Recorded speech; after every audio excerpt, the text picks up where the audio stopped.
Hello, welcome viewers. I'm Margie Benavides. Today's commentary is about the couple in Columbus, Ohio, Spencer and Monique Tepe. This tragedy happened in the middle of the night on December 30th when an intruder came in and they were gunned down. The two of them, they had two children, ages 4 and 1, who were not injured in any way. Not physically, at least. The police did say that there was no forced entry, and no one could figure out who would want to do this to them. Was it just a random act or something else? About 10 days after this happened, the police announced that they made an arrest, and this person is Dr. Michael McKee, who is Monique's ex-husband. She was married to him in 2015. They lived together about 7 months. She left, and she filed for divorce in 2017, and it was finalized within a month. She met the man who she would marry in 2020. She met him in 2017, and he was a dentist. And they were married in the house that they lived in together, and they were married there. They had their children who lived with them there, and everything was great. Everything was wonderful. Everyone says they were a beautiful couple, a very happy family, great parents. And no matter what community you pick, they were well loved by people. And, you know, when you think about it, it's hard enough to find one person who is so well liked by so many people, but let alone two, and to be a couple. And that's, you know, they were just exemplary as far as, you know, a united family, a loving family. And you could see that in their wedding videos and pictures. And besides that, they were so loving with other people too. They very warming, very hospitable. And Dr. Tepe, Spencer, was also part of the Big Brother organization, and he devoted a lot of, you know, volunteered his time to that, and he was very successful and appreciated. So what happened? We're not really sure what happened, what made her ex-husband snap. But one thing for sure is that one clue is she left him after 7 months of marriage. And their family says that she would just refer to him as her ex, but that she spoke of him like a monster, that he was emotionally very abusive. They never had children together, and there was no property to divide or anything like that. Now, Michael McKee, again, who is a vascular surgeon, recently had some problems, at least within the last couple of years. There were some problems. For instance, he's being sued by a patient who was injured during a procedure that the physician assistant had.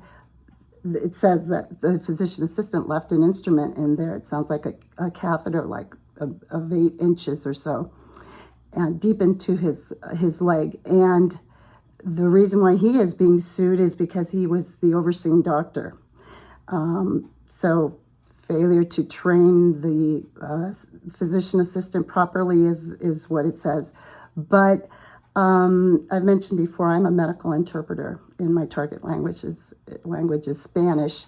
So I learn a lot because I go to different offices, and you know, I listen, and you learn a lot. And one thing that I know is that the physician assistant, the PAs, they assist the doctors in surgery, but they don't do these procedures, especially an invasive procedure, on their own. That's not done.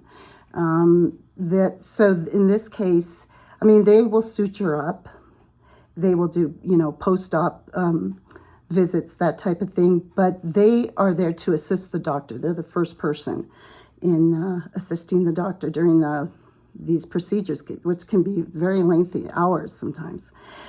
So something happened, and now the lawyer who represents the patient who is suing could not get a hold of Dr. Tepe, of Dr. McKee, Michael McKee.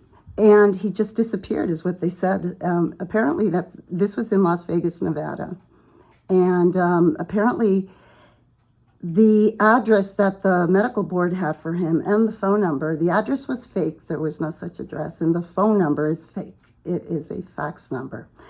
And they tried at least 9 times to serve him, and they couldn't get a hold of him. And now, lo and behold, the lawyer finds out that he has been arrested for this terrible crime that he allegedly committed.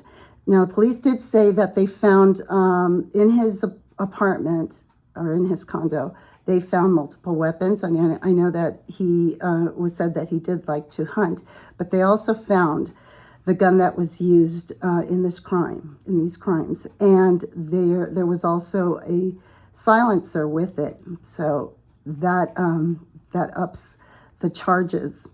So right now, what is really curious is, how did he get into that house in the middle of the night?